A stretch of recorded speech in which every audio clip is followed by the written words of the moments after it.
Interior Chinatown by Charles Yu. Willis Wu dreams of being Kung Fu Guy. Not just any Kung Fu Guy, but the Kung Fu Guy.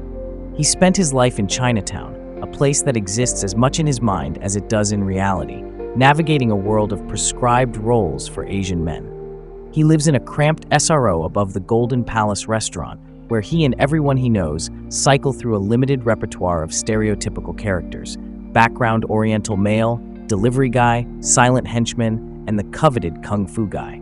His mother, once a pretty Oriental flower, has aged into old Asian woman, and his father, Ming Chen Wu, once a formidable sifu, now shuffles through roles like old Asian man and egg roll cook. Willis's Kung Fu skills are decent, though not exceptional. He diligently attends lessons with his aging father, now a shadow of his former self, hoping for a flicker of recognition, a glimmer of pride in his son's progress. These lessons are a thin veil for Willis's true purpose, providing his father with groceries, medicine, and a semblance of care that his mother, burdened by her own work and the weight of their shared poverty, struggles to offer. Sifu, lost in the fog of aging, sometimes regards Willis with the vacant friendliness of a stranger, other times with a flicker of paranoid fear, the son returning to usurp the father's authority. The unspoken truth hangs heavy in the air. Their roles have reversed, the son now caring for the fading father. Older brother, a near mythical figure in Chinatown, once held the mantle of Kung Fu Guy. A prodigy, a scholar, and a legend in the making, he embodied the impossible dream of full assimilation. But even he disappeared from the spotlight, a stark reminder of the limitations placed upon Asian men in the world beyond Chinatown. One night, the familiar rhythm of life in the Golden Palace is shattered. A dead Asian guy lies under a sheet, and black and white, the stars of the cop show that often uses the restaurant as a backdrop, arrive to investigate. White Lady Cop, Sarah Green, is beautiful, competent, and perpetually on the verge of something more with her partner. Black Dude Cop, Miles Turner, ex-Wall Street, physically imposing and haunted by his father's death in the line of duty, plays the tough guy, spouting cliches about cultural things and ordering takeout while a man lies dead. Willis, relegated to the role of generic Asian man number 3 delivery guy, watches the scene unfold, his frustration simmering. As Turner's casual racism escalates, Willis steps forward, offering his help as a translator. He slips into the role, adopting a thick accent, a mask to hide his true self, and becomes a special guest star. He leads Black and White through the chaotic kitchen, where his father toils over the deep fryer, a fallen hero reduced to a fry cook. Willis tries to warn his father in Taiwanese, their shared family language, but the gulf between them, widened by years of unspoken resentments and cultural misunderstandings, remains unbridgeable. Willis finds himself caught between his desire to help his father and the allure of a more prominent role in the show.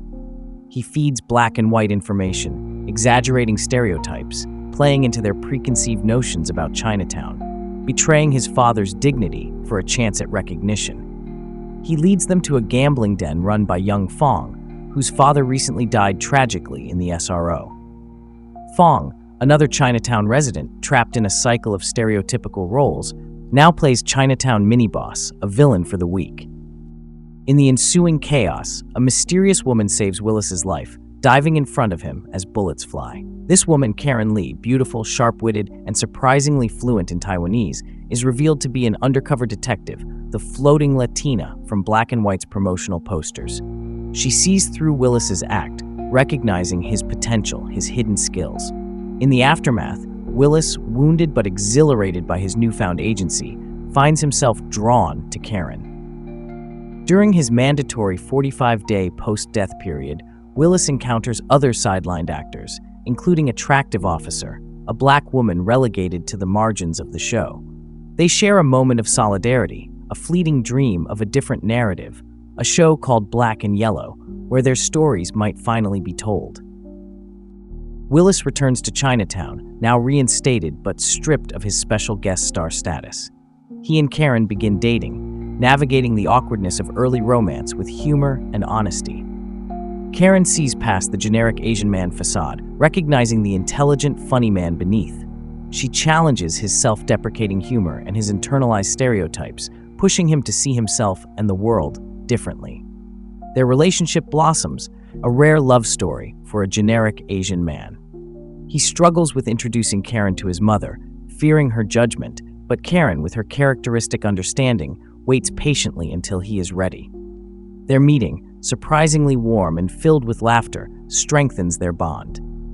Willis, emboldened by his relationship with Karen, starts landing bigger roles, climbing the ladder once more. Just as he is on the verge of his biggest break, Karen announces she is pregnant.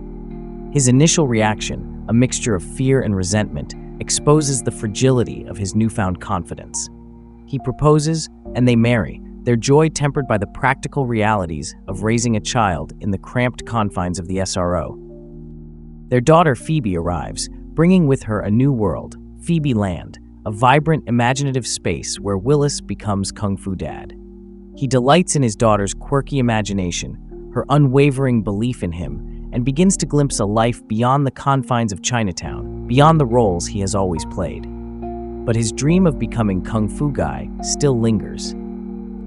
Karen's career takes off, and she lands her own show, Xie Xie Mei Mei, a children's program set in a utopian suburb, a sanitized version of the American dream. She offers Willis a role, a chance to leave Chinatown and start a new life together, but he hesitates, clinging to the elusive promise of becoming Kung Fu Guy. They argue, their dreams diverging, the weight of unspoken resentments and cultural differences straining their relationship. Karen leaves for the suburbs with Phoebe, leaving Willis to pursue his elusive dream. Just as he begins to question his choices, the call comes. He is Kung Fu Guy. He has achieved his lifelong dream, but the victory feels hollow, one at the cost of his family. He realizes the truth. Kung Fu Guy is just another generic Asian man, another gilded cage.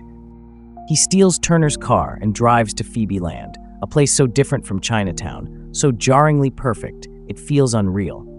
He spends time with Phoebe, reconnecting with the man he used to be, the father he wants to become. He embraces the role of Kung Fu Dad, not a character in a show, but a father playing with his daughter. The police arrive, sirens wailing, and Willis surrenders, ready to face the consequences of his choices. In a surreal courtroom scene, presided over by a flirtatious judge and prosecuted by a smitten assistant DA, Willis is put on trial for being a missing Asian. His lawyer, none other than older brother, now a brilliant attorney, delivers a powerful closing argument, deconstructing the history of Asian Americans, their perpetual foreigner status, their invisibility in the dominant narrative of black and white. He argues that Willis is guilty of wanting to belong, of internalizing the limited roles offered to him. Willis, taking the stand, delivers his own monologue, a raw, honest confession of his internalized racism, his desire to be white, his complicity in the system that trapped him. He calls out the stereotypes, the limited roles, the perpetual foreigner status of Asian Americans, culminating in a powerful question: why is the Asian guy always dead? The jury finds him guilty. As chaos erupts in the courtroom, Willis and older brother enact Plan B, a kung fu brawl that escalates into a full-blown rebellion, all the generic Asian men fighting for something more, for a story of their own. Willis, fighting with newfound skill and freedom, is finally shot down. He wakes up in the Golden Palace, dead Asian guy once more, looking up at black and white. This time they recognize him, acknowledge his humanity. He is free. Karen and Phoebe are there, and his mother approaches, finally expressing a glimmer of pride in her son. He embraces his new role, not Kung Fu Guy, not even Kung Fu Dad, just Dad. Black and white leave Chinatown. The Golden Palace is dismantled, the artificial world stripped away. Ming Chen Wu takes the karaoke stage, singing about home, a place that exists now only in memory. Willis stands with Karen and Phoebe, looking out at the remnants of Chinatown, ready to write a new story, a story of their own. If you enjoyed this book breakdown, please consider liking this video and subscribing to get notified when we post our next book.